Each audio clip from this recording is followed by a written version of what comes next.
Welcome to the Four Rooms podcast, where we explore the four rooms of entrepreneurship: health, wealth, scale, and relationships. Each episode is dedicated to opening new doors and uncovering insights that empower you to design your entrepreneurial journey to be both lucrative and fulfilling. And now, your hosts, Amber Spears and Brett Kaufman.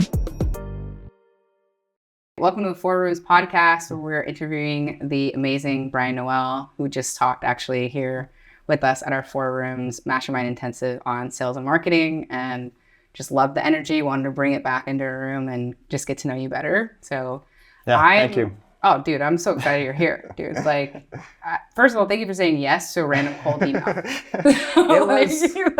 I was like, when I first got the call, because there's a lot of people trying to get your attention, right. And I was just like, is this legit? Mm-hmm. Like, are they actually? But your team is amazing. Made me feel very comfortable. Clearly explained what the brand is, what y'all represent, and then I got to meet you on the call, so it was a no-brainer. Awesome, dude. What was it about, like, I'm always curious, like, because I know we've been doing different, like, ways of attracting in, like, new faces that are, like, quality. So, like, when I got your, like, basically Mile gave me a whole script, and then I talked to you, and I was like, oh, this guy's one of us, right? So I'm always curious. When I say one of us, I mean somebody who has done a lot of work. Like, that's really important to me in the community. Someone that has real business experience, not just somebody who started and has never had consistent success. And then also just somebody that has a willingness and openness to talk about what they're really going through, like not just the triumphs, but also the valleys. And you just checked all those boxes for us. So I'm curious, like, what was it that led you to be like, oh, that's really interesting, I want to learn more? Yeah.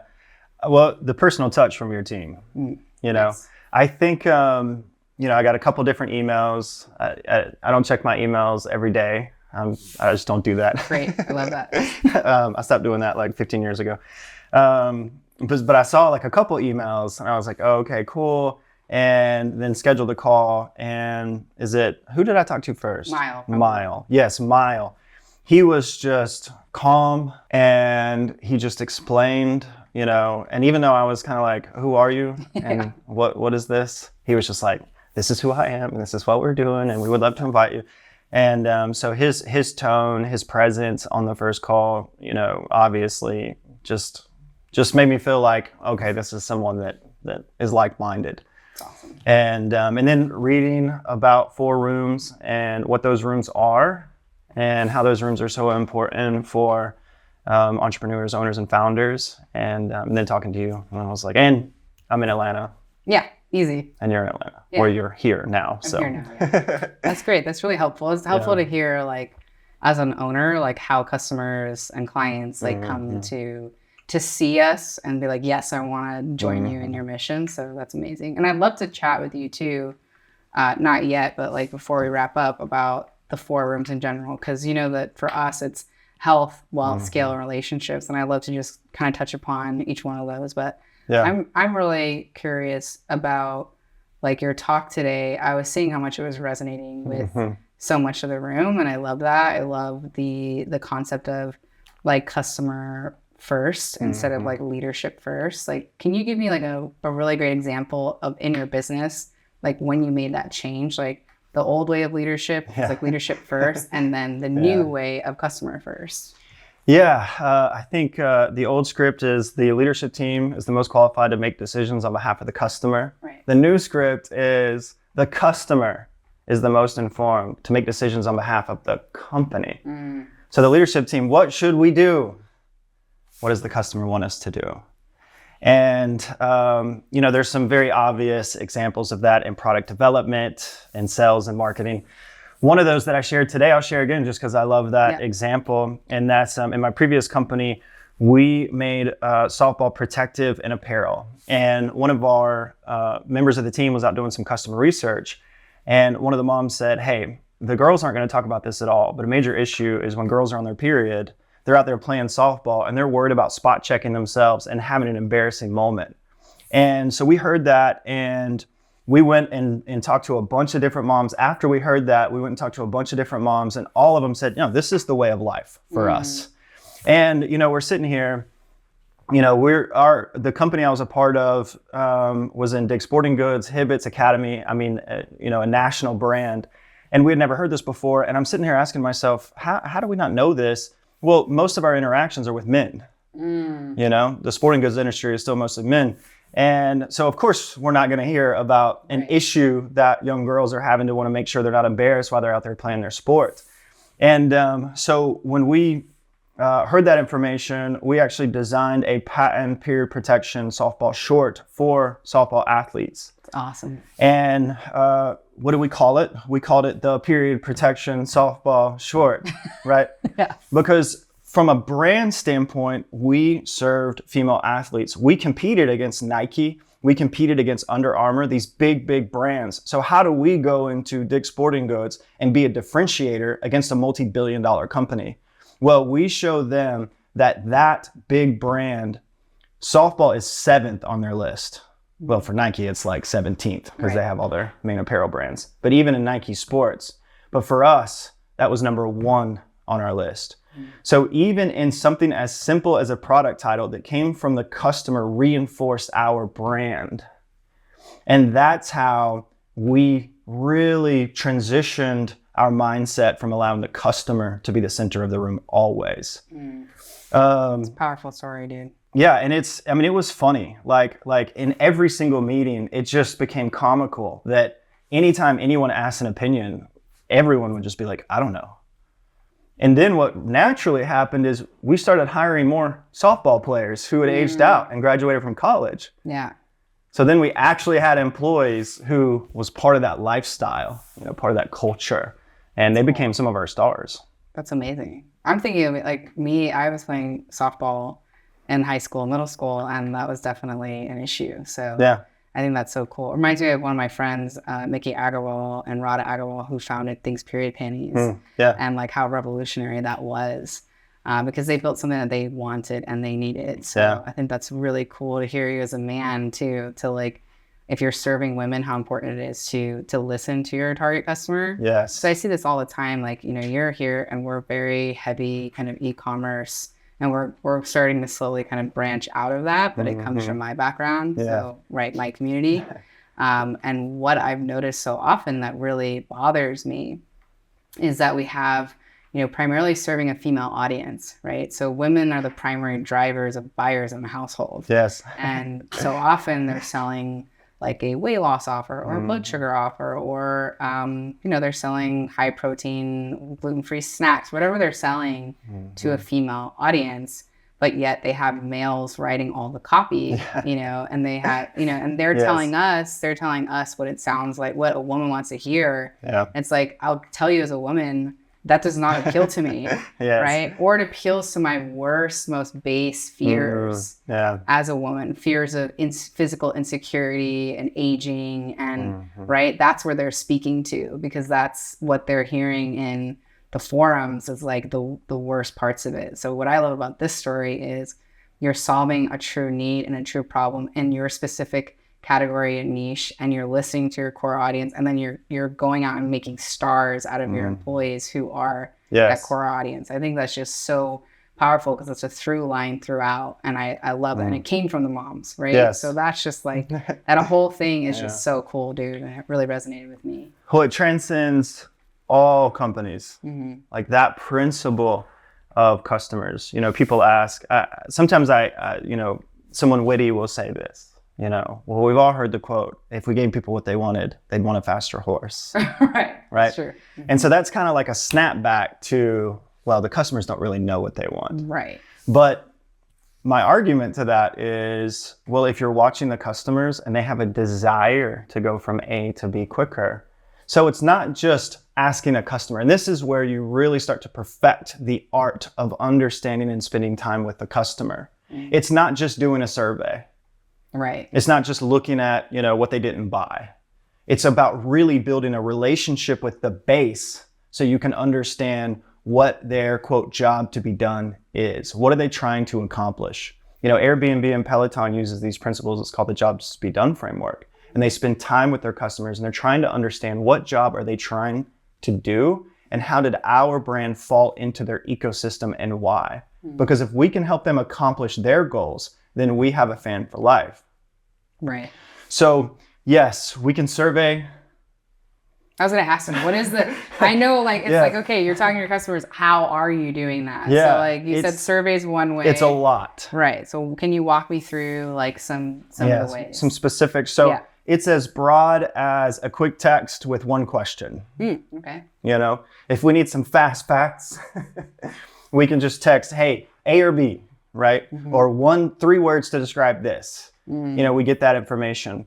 It's also going out in their environment and just watching, hanging out with, spending time with. And that's the part where companies typically fall down because it's high touch. It takes a lot of time and energy and resources. Right. But if you orient your entire company towards that art of spending time with the customer, then it's natural. Right. So it can be surveys through email. It can be after you buy, why you bought, you know. And again, I love this idea of they sold, we upsell them. Okay, cool. We sold, we upsold them. But then did we ask them why they bought in the first place? Do we understand what they're trying to accomplish in buying this product?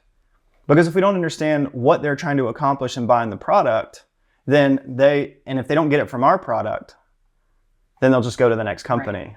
Exactly. So as I like to do it, and again, in an iterative approach, because this can be overwhelming at first, it's look at your current customer touch points. And you just say, what's the easiest way right now we can get feedback within that current touch point? So if it is an email, instead of just talking to your customer, invite conversation back from your customer, invite a response. You know, our email campaigns are typically buy, sell, sell. Here's a sell, here's a sell, here's the new collection, here's the new product. We're just talking, right? And so how do we also incorporate some campaigns to where we're listening? Our customer service. Yes, we want to solve the customer's problem as soon as possible, but the second we do, we can ask one question, right? Yeah. So that's the way I like to incorporate it. It's like my brain goes to like, to text your customers, you need to have their numbers, right? So just from a pure marketing perspective, like you need to actually collect that data. Yeah. And then I love the, like, just, it feels like cheeky. It feels fun. It feels personal to just text them and be like, hey, A or B. Yeah. Like, you know, I think that's so cool. You have me inspired where like, the way I'd like to apply it to my business immediately is we're sourcing our big annual event venues for 2025. Yeah. And I always move it. You know, we've been in Miami at the one hotel. We were in Austin last year, and this year we're going to be in Orlando. Like, so we're always moving it around. But when you're talking, I was like, I wonder if I should just pick 3 of like my top places that I like love, just because we have a very clear picture in mind what we want at these hotels, like to accommodate our guests. It has to be a vibe, right? Has to be a vibe, has to be a certain, you know, big area for us to conjugate, like kind of all that stuff. But picking like our top 3 locations and then having them vote on it. I'm like, I don't know why I never thought of that before, right? Because every time you pick a venue, we always get this, oh, I wish you would have done it on the East Coast or I would have come. So then the next year we went to the East Coast and the West Coast. We're like, oh, well, if you could just done it here. We're like, oh, we love Mexico, but it's dangerous right now, right? So it's like that actually, to me, very practical application is like, let's get them involved in picking next year's venue. That way we have more buy-in. Like, and you said something. You said, let me look at the 3 places that match our culture, that match our business. Right. And that's another piece of this where a company may struggle with this is they just start asking open-ended questions and they get lost in the responses. Right. You know, in a previous life, I used to work with nonprofits and I stopped working with nonprofits because I read a book called Uncharitable. But anyway. Okay, great. Caveat, But when you help someone with one need, all of a sudden 20 needs arise and then you become a generalist. And then you're not helping anyone because you're trying to help everyone. Right. So again, understanding your business, understanding the profitability, understanding the culture, and again, the culture is based on your customer. So knowing your current customer base allows you to do the work to ask the informed question to say, of these 3, which ones would you pick? Right? So again, knowing your customer allows you to build your culture. Knowing your customer and your culture allows you to send those informed questions. If you're a product-based company and you say, what should we make? Now you can ask an open-ended question if you want an open-ended answer. Right. Because they may answer with something you've never thought of. Right. But Also, as part of your campaigns, maybe an A/B test campaign, is then you also want to ask, okay, of our products that we know are the most profitable and the best beneficial to our company, so we don't make something that bankrupts us. Right.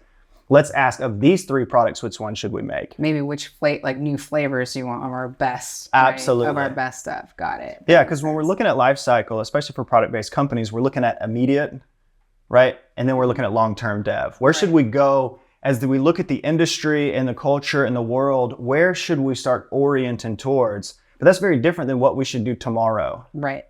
So if we misstep that, we may never get to the future because we misstep tomorrow. So understanding our customers, and that's the beauty of having such a good relationship with your customer, and understanding where they're migrating to over time allows you to do that early work so you don't wake up and you're irrelevant. But then also it allows you to ask the very specific questions of what do you want now so that you can provide that now and stay in business. That's so good, dude. You have my wheels spinning because when you were talking earlier this morning, you said a few things that I want to touch on, but one of the things that you said is planning 3 years out in advance is so crazy because you have a pandemic or the economy changes or politics or you have a war or you have all this. And it really struck me where I was like, oh, wow. And what's interesting about this community in general is the core of it's always been, I was tired of going to masterminds and all the ROI was on my own shoulders. And I was like, if they just spent more time doing intakes for me and then they spent more time telling me who I needed to meet, that's really where I get the value. And then if we could customize the speaking content based on what the group wants, now we're getting out of the way of gross shit where sponsors are the only ones speaking. Yes. That is just such a thinly veiled, that just makes me just die inside because that's not really content that I want to hear. Right. So just kind of that core of it's always been the same, but the customer has changed over the last 7 years because I've changed over the last 7 years. And I've realized the core tenets of the brand are the same, the customization that we serve CEOs, that we serve founders, but when we first started, it was a lot of direct response companies on network because that's where I came from. And then I started working with luminaries like Dr. Mark Hyman and Dr. Gabrielle Lyon and Dave Asprey and all these people. So then we started getting, that mix. And now we're getting real estate and financial and tech. And because it's our lighthouse, is we serve founders who have a growth minded, heart and a kind heart and who don't want to sacrifice everything on the altar of success. Although success is important financially, I don't think that success is only the box that you check for money. I also think it's, your fruitful and beautiful relationship with your wife and your children. I think you're an incredible success in that way. Right. It's redefining success. Totally. And it's not just because you had an exit, right?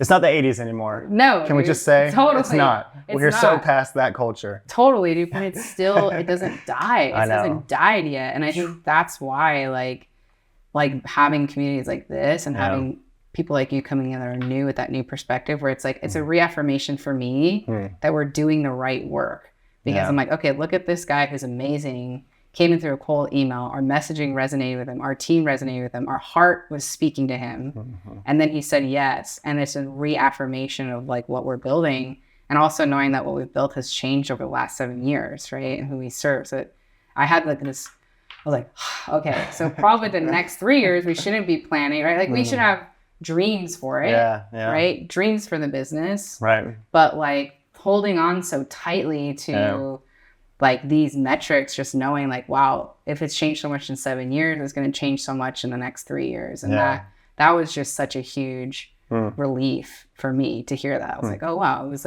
just holding too tightly to that, I like to articulate it, and there's the North Star and the next star. Everything in between is going to change, and occasionally your North Star will adjust.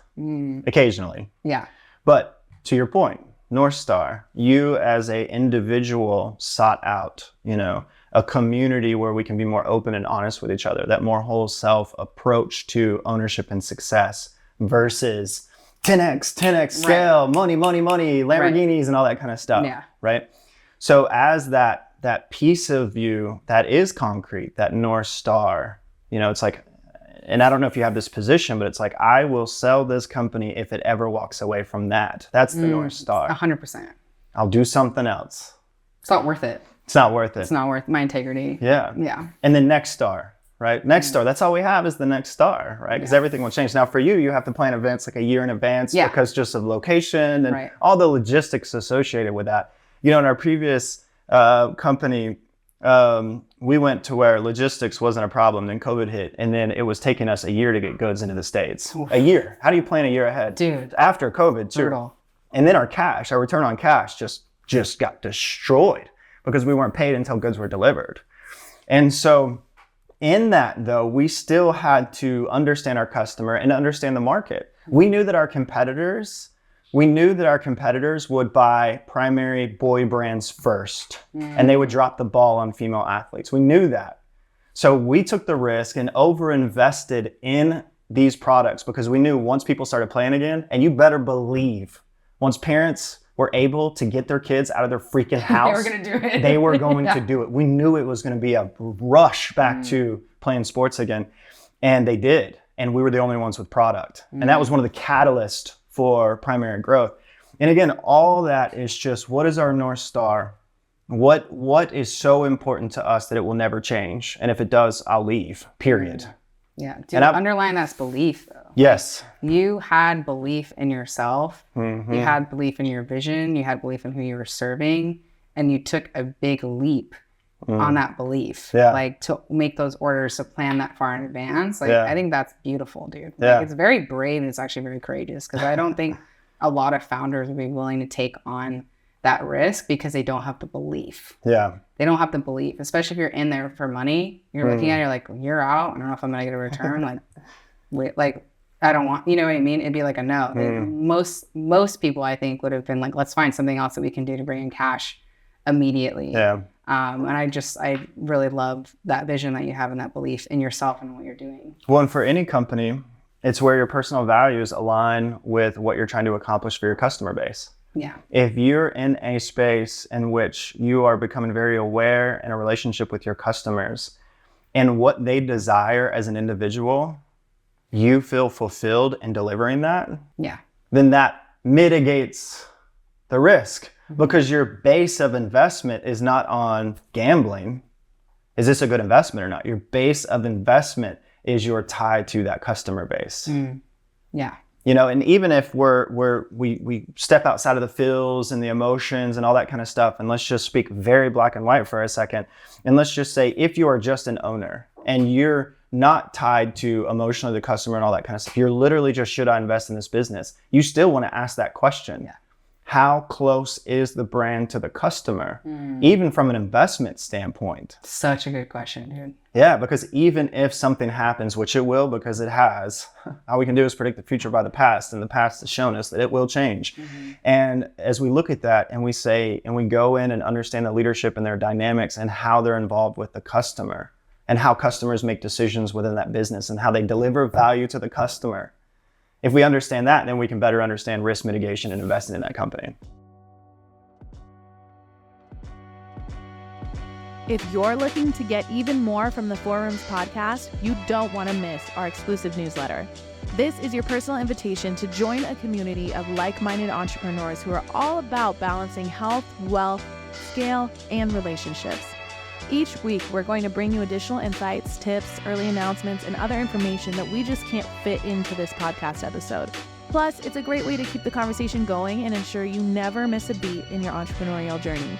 It's easy to subscribe. Just visit fourroomsmastermind.com, scroll to the bottom of the page, and enter your email. That's fourroomsmastermind.com, and just enter your email. We promise to keep things light, keep your inbox interesting, informative, and fun. Join the Four Rooms community today, and let's grow together.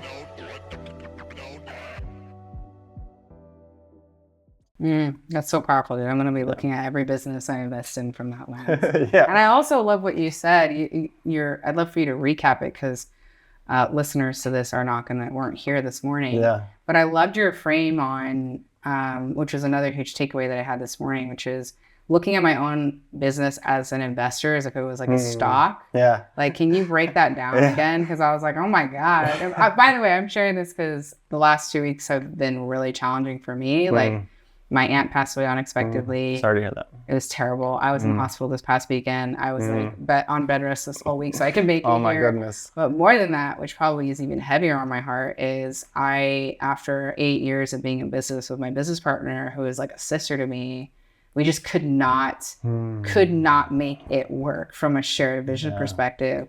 We're winding down the company. We're finishing all contracts, and by the end of the year, it's gonna be over. So we had to do layoffs, and like this whole week, I believe that's probably why I got so sick this whole week. It was like it's so hard, and I was like, gosh, I kept telling myself, I'm like, I'm not a failure. The business failed. I'm not a failure. The business failed. The team didn't fail. Like it was a leadership and a vision failure. And like, had I known differently, 8 years ago when we set up the operating agreement, or we set up like, what the vision for the company, we never had that conversation. And I just assumed that she had the same vision and desire and drive as I did. Right. And so it was just really kind of wrestling with all of that. And then when you were talking, I was like, oh God, like if I had been looking at it from that perspective, I would have been like, okay, well, I'm not going to put any more capital into this or any more time into this, because it's obvious that like we're not in alignment. And so I would have pulled back. Instead, I did exactly what you said, which I doubled down. I was like, it's my business. I'm going to pour everything into it. We're going to resuscitate it. We're going to, we're going to make, doesn't matter the obstacles. Like, if you can break that whole thing down, it'd be really great. Cause that was another thing that really touched me today. I was like, oh wow, totally flipped my reframe on it. Yeah. I'd say the foundation to the statement I'm about to say that you set up is, don't we just want choice? Don't we just want to be able to choose, right? We just want to make the choice. And so what frameworks do we use to pull ourselves out of our emotional self, our overanalyzing self, our ego self, to just make a choice, right? And so the framework or the idea is this two extremes. On the left, you start a business and you have no employees and you're doing everything. Right. On the right is you own stock in a company. So, and this was based on a point in the slide where I said, as you become an owner, you get to talk less. And I gave this example. If anyone owns Apple stock, do you swing by Apple, join a meeting, and tell them what they should do better? Probably not. No. As an owner, you do market analysis, trend analysis. You understand their board. If you own a lot of stock, then you're reading the reports from the board. You might go to lunch with the CEO or a board member, but you're just looking at the market and you're making this decision. Should I invest more? Should I pull money out of the business, right? Should I sell some stock, or should I maintain? So in the extreme of owning stock, you're doing your best to look at the industry, to look at trends, and just deciding, is my money best served here? And as business owners, since our value is attached to our business and we did so much hard work in building a business, we don't even have that framework. Our framework is, this business must succeed, because if it doesn't succeed, everyone will know that I failed. And even if we don't consciously say that, we're driven by that subconsciously, naturally so. You built something from scratch. Right. That's fucking hard. But what's really hard is then acknowledging the fact that you can let that go. That's not your personal value. Right. So then the idea is, as an owner, to start shifting yourself to this mindset in the morning, maybe Friday morning, create a ritual. If you like tea, if you like coffee, make yourself a cup. Take a slow sip, take a breath, look at your P&L, your balance sheet, and look at some dashboards and reporting and ask yourself this question. Should I put more of my money into this company, which is in the form of not taking profit out of the company? That's what that means. Right.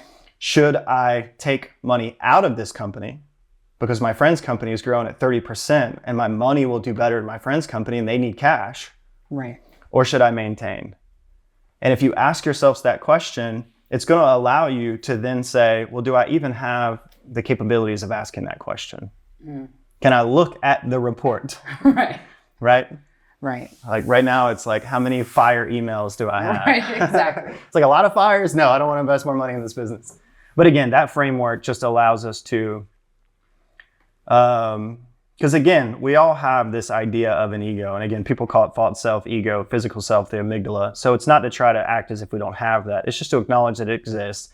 And so we just want to create frameworks and scripts that pull us out of that for a moment so that we can make a decision with our whole self. And that's just a simple way to do that with your business. I love that too, because I also feel like it's not just money for me. So much of the failure of the business was around my energy, and my energy management. Yes. Like when I feel like I have purpose, and when I feel, like even today, right? Like my team's had 2 hours of sleep. We've had maybe 4, right? So it's like, but I'm energized. We're here. They might be tired because they've had more days of it than me, but like that's the energy. We're here because we love it. Like they work so hard because they love it, and like I love what I'm doing. So in this business, it's growing.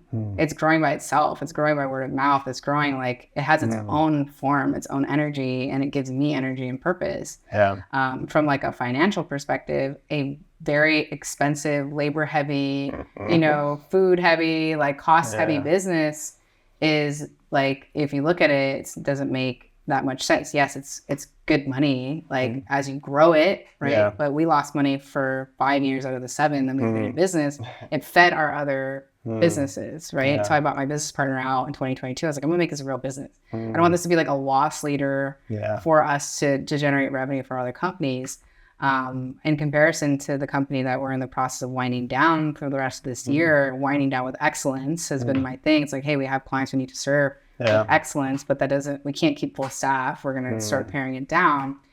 My energy management was like, I was exhausted every time getting on because it's like a fight for everything, right? So it was like my energy management, had I looked at that business is more lucrative, right? So if I was looking at it from just the money perspective, I would be like, oh, well, I should invest more of my time into this. But from an energy management perspective, I was like, every time I get on a call, like it's sucking you dry. It's sucking me dry. It doesn't make sense, like from an energy perspective. And I think that also is like a lens that I'm going to take to look through. Is it just not financially, should I buy, hold, or sell? It's also from an energy management. Is this also, because it wasn't out of integrity. Right. Because we were both still operating at a huge level of integrity. We're integrous people. Right. It wasn't that. It was that the vision was not aligned. And so it was just this slog for the last 3 years where like that was draining me, even though it was more lucrative and scalable. Right. So that's interesting because there's always nuances and all that. I love that time management, focusing on energy management versus time management. Okay, cool. I think that's critical. It's absolutely critical, especially in hustle culture. Totally. I want to wear a shirt that says "fuck hustle culture." Like, more time. You should do a whole brand around I know. Time does not equal value. Time does not equal value. And especially personally as it relates to us as individuals, what gives us energy, what takes away energy. And we can apply that to everything, whether we should invest in a business, whether we should walk away from a business, whether we should do a task or not do a task, who we should hire, right? Just really understanding our energy. Dude, it's so important. I feel like this is a thing that I've been talking about lately, is the idea of graduating, where I'm like, I was just having this conversation with you would know this person, the number one most influential, like self-help person on the planet, wanted to hire us. Okay. Very recently. That's awesome. But wanted to hire us on all commission. Right? Yeah. And my answer is like, this is the 5th time you've called in the last 3 years. And my answer has been the same every time. The answer has been no. We don't work on all commission because we have a very sophisticated team. Now, why are you calling me? Because you know that you're stuck at $54 million on this particular channel, and you know that I'm the only one that's going to be able to take you from 54 to 9 figures. This what is a why. good answer. Well, because I've graduated. When I first started my business, I absolutely would have done all that for all commission. And I did do a lot of it on all commission. And I had phenomenal results. And we made a lot of money. Because I was unproven, right? So I've graduated to the point now where I've been very, very firm that I have a very sophisticated team that I pay a lot of money to because they deserve it. And I'm not going to ask them to do things on all commission because they don't need to anymore. Right? And so I love feel that like, idea of graduated. Totally. And I feel like how does that change your mindset? Totally. That's awesome. And I feel that way about like, you know, being in this room with you too, where I was like, I'm picking up a lot of this, where it's like, I'm graduating from being like an owner-led business, like owner-run business, to being like an owner. That's the next level of graduation. It's like the next level is also just ripping myself away from my value is how much money I'm making as a business owner or how many customers we're getting. Like this has been a whole, like, I think the graduation is like, I am a human being. Like you said, I'm a human being that owns a company and my value is not determined by the value of the company itself. It's like a graduation in my thinking, right? Just like it's a graduation in my skill set. And I would also say, even with my business, like, it's not a failure. We served 2,500 companies in the last 8 years. We've helped them generate over $530 million, like just front end trackable. Like we've had tremendous success as a business, and I'm taking all of that with me, you know, to this next level of graduation. And it's like, it's really interesting to me. It's like something I've been playing with a lot, and reframing it. Cause it's like who I was as a business owner 3 years ago or 8 years ago when I first started is very different from who I am today. And so, and what areas do we need to graduate in our pricing, in our thinking, in our, you know, in our team, like in our clients, like all of that. What areas do we need to graduate? And that's something I work on with my clients all the time. Like, dude, you're still charging $3,000 a month. What? With your success, with the people like the people that you've helped, like like your like closest competitor, and I'm doing air quotes right now, who gets 1/3 of the results that you get, and 1/10 of the customer experience is charging $15,000 a month, right? So we got to make sure that you're also understanding that I can see you've graduated, and that's what my mentors and my coaches and my peers and my community is really good at doing too. But I think that's why it's so important to be in conversations like this, because you start to pick up where you're like, oh, wait a minute, I'm still having those old systems and patterns that I'm operating from, even though I've actually outgrown them. But my belief is still here. Well, and there's our default network, right? And I shared when I was talking, one of the introspective modalities that I've started working on is this neuropath reprogramming, which is so fancy. It just sounds so cool. But essentially, it's replacing old scripts with new scripts, right? I did a podcast on grief, and you know, when your dog dies, and the reason grief lasts so long is because every time your dog doesn't jump in your lap, your brain, you have all these neural pathways associated. When you sit down, your dog jumps in your lap. So when you sit down, your brain goes, my dog's going to jump in my lap. Right. And so it takes months for those neural pathways to die. And that's why grieving feels like death, because those neural pathways are slowly, physically, biologically in your brain dying. Wow. And then you are replacing those with new scripts. And one quote that I absolutely love, and this was a major quote for me, is all we can do is act according to what we have and what we know. And that allows yourself grace for all of the past. Because all we did was act on what we knew and what we had. Right. And that led us to this new script, which allows us to act on what we know and what we have. Right. And that's the evolution of being a human being. Totally, dude. Like I was spending some time beating myself up. I was like, why was I so dumb about the operating agreement? I was like, it was my first business. I didn't know anything. Oh my like gosh. I had no idea. I had no idea that what I should do, and it's what I do with all my new business ventures and my new partnerships, is let's paint a vision of what you want for your life. Like, I want to understand, like, how many hours do you want to work? Are you having a baby soon? Like, what is happening? You know, what do you want your work life schedule to look like? How much time do you want off? Like, are you trying to buy your new home in the next 3 years? Like, when do you want to retire? Like, what's important to you? Like, you know, what's going on with your health? Like, just really getting into that, and then making sure that we reverse engineer like the partnership agreement accordingly, like putting things in. Like, this is a new thing I'm putting out on my business partnership agreements, is around sabbaticals. It's like, if you want to take a sabbatical, please do that. I had a business partnership where I had someone that took a sabbatical for 6 months every year, and then, but nothing changed on like the equity distribution or the, you know, the amount. So every year for 6 months out of the year, I'm running the business by myself, right? And then it's like really hard, like for me, then there's resentment. But now it's like, if you take a sabbatical, do it, find yourself, but all the money goes to the person who's operating the business in that time period. And then it will also trigger an equity split if it keeps happening, right? If you need 6 months off every year, fine. But it shouldn't be a 50-50 partnership. It should be significantly less than that, right? So just learning like the hard way. And I was beating myself up so much, and I'm like, wait a minute, like it was my first one. I was operating off of what I had and what I knew. How would you project that you would work with someone that was going to take 6 months off every year? I would have There's no no way in idea. the world you would project that. But I didn't ask the question, right? So I was like, oh my gosh, I didn't ask the question. Like, That's not a like, question you think to ask. It's not. But to your point, it's just us being so incredibly transparent and honest about expectations. Right. And especially when it comes to business partnerships, it's just being so open and so honest and transparent about all that kind of stuff actively. Right. Prior to signing the operating agreement. So obviously there's opportunities to mitigate, but then it's just that time together. Where are you at? How are you doing? How does this evolve? I love operating agreements that they get killed at the end of every single year, and it says at the end of this year we'll rewrite the operating agreement based on the growth of this business and where we're at as an individual. Dude, I love that. It automatically cancels. You have to rewrite a new one, and then the new one goes into place. And you can do that every year, every 6 months, every quarter, based on what the anticipated growth is. Dude. But that way you have an automatic. We have to sit down. We have to have an honest conversation.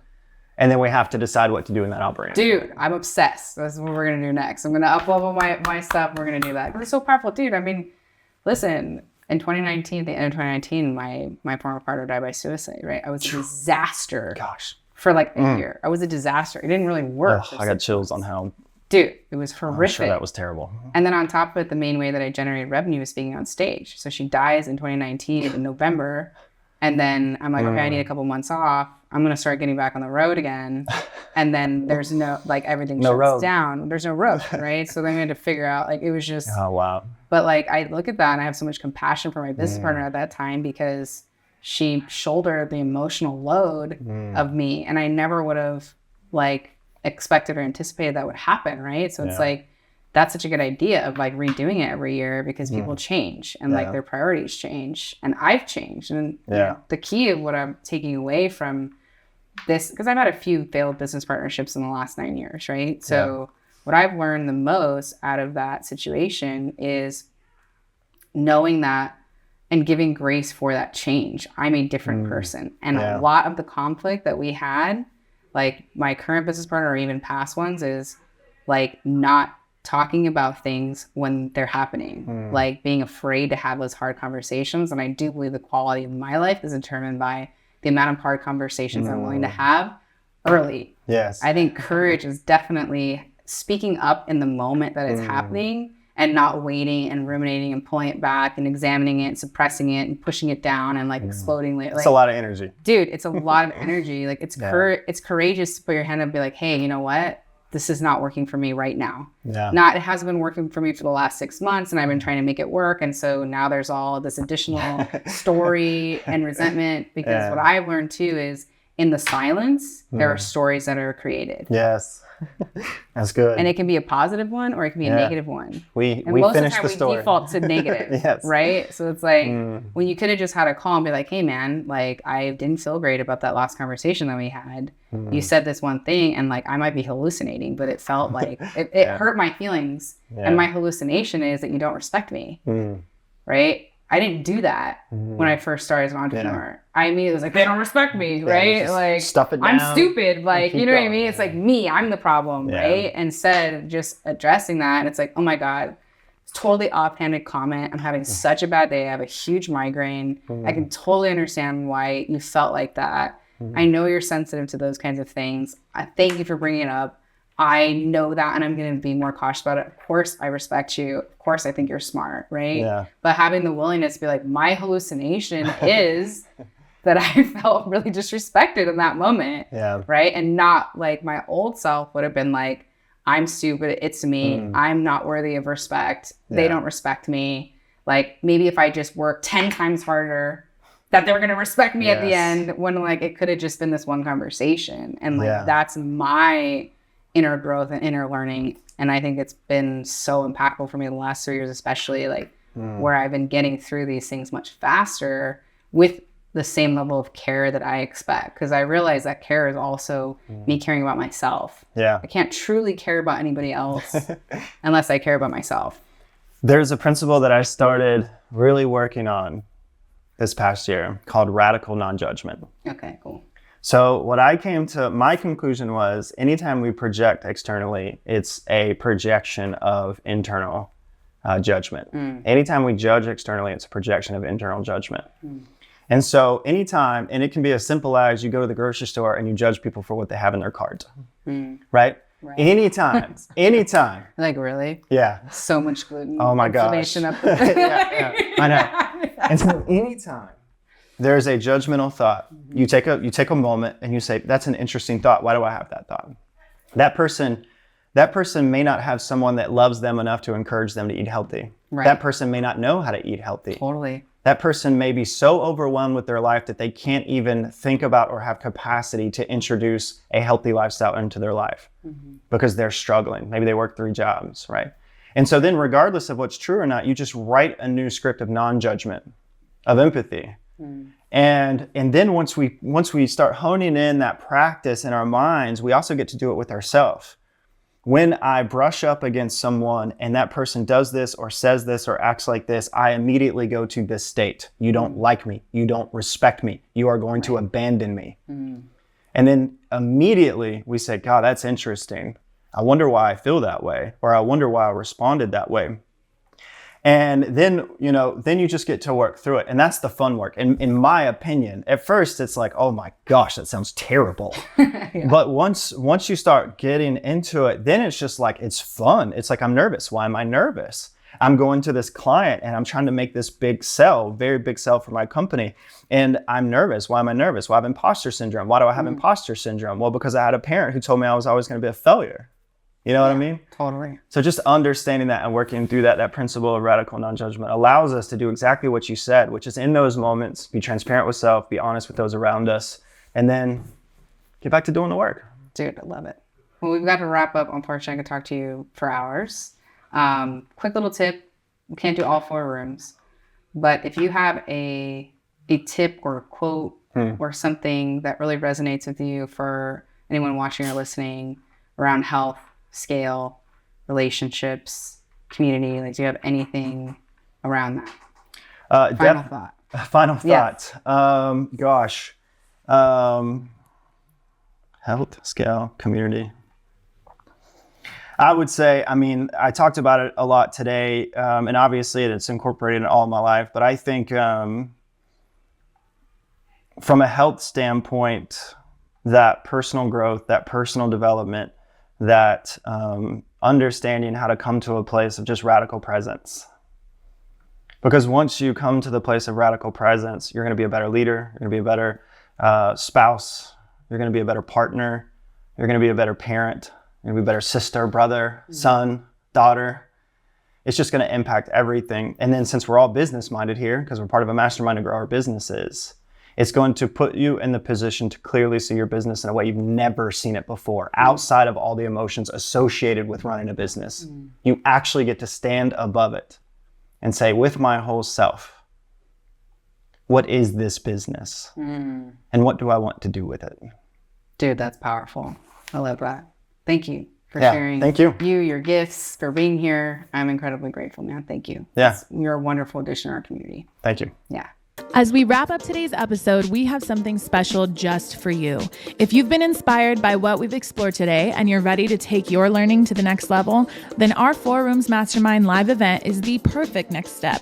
And because you're a part of our podcast family, we're offering an exclusive 10% discount on your registration when you apply and are accepted. This is your chance. It's your chance to build relationships with other ambitious entrepreneurs like yourself, to dive deeper into the 4 rooms of entrepreneurship, and to connect with experts who can truly help accelerate your growth. Simply follow the event link in the description of this episode and use the promo code 4rooms10. That's FOURROOMS10 on your application to claim this opportunity. This offer is subject to application approval and it's limited, so don't wait too long to make your decision. Join us and transform your journey with the insights and networking that only our live events can offer. Thank you for tuning in today. We look forward to seeing you at the event and, of course, right back here next time on the Four Rooms podcast. Until then, keep balancing and keep growing.